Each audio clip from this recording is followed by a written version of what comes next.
समुद्री जहाजों से जुड़े कुछ रहस्यमय फैक्ट जिसे देखकर आप भी हैरान हो जाओगे। नंबर 1, आपको जानकर हैरानी होगी, जहां एक कार को चलाने के लिए 5 से 10 लीटर फ्यूल चाहिए होता है, वही एक बड़ा समुद्री जहाज हर दिन 50 से 100 टन फ्यूल पानी की तरह पी जाता है। और तो और अगर बात करें कंटेनर शिप की, तो MSCC गुलशन जैसे जहाजों को हर दिन करीब 2 लाख लीटर डीजल की जरूरत होती है।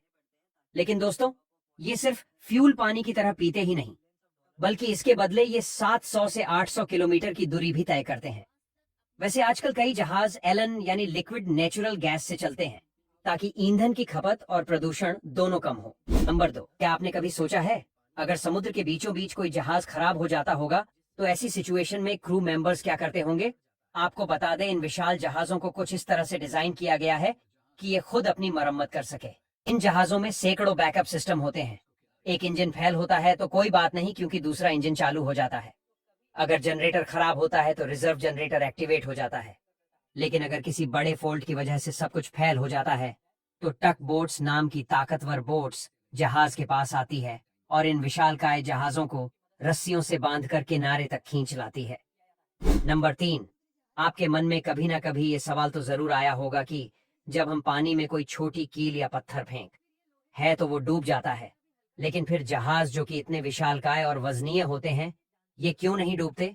आपको बता दें, जब जहाज बनाया जाता है तो उसको कुछ इस तरह डिजाइन किया जाता है कि वो पानी को अपनी जगह से हटाए। जहाज जितना पानी हटाता है, उस पानी का वजन जहाज के वजन के बराबर होता है और यही उसे तैराए रखता है।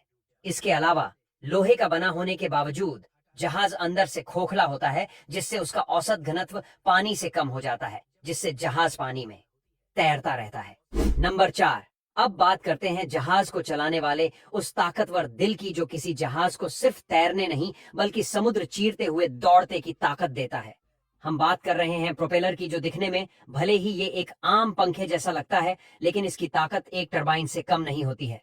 10 से 15 मीटर लंबे, 100 टन से भी ज्यादा भारी ये प्रोपेलर जब घूमते हैं तो पानी को पीछे ढकेलते हैं और उसी जोर से जहाज को आगे बढ़ाते हैं, जिससे जहाज पानी की गहराइयों में दमदार रफ्तार से दौड़ते हैं।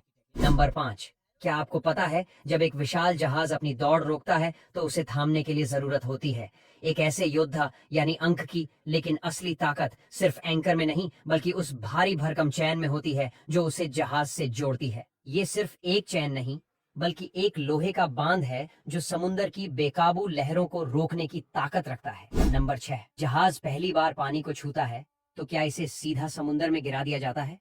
ऐसा दोस्तों बिल्कुल नहीं है, क्योंकि इसे पानी में उतारने का एक पूरा प्रोसेस होता है, जिसे लॉन्चिंग कहते हैं, जो कि ज्यादातर 2 तरीकों से होता है, साइड लॉन्चिंग और स्टर्न लॉन्चिंग। साइड लॉन्चिंग में जहाज को किनारे ऐसी तिरछा स्लाइड कराया जाता है, और जब वो पूरे वजन के साथ पानी ऐसी टकराता है तो ऐसी जोरदार लहरें उठती हैं कि पानी 50 फीट तक ऊंचा उछलता है। और इसके साथ ही इस तरह की वीडियो देखने के लिए पेज को फॉलो करें।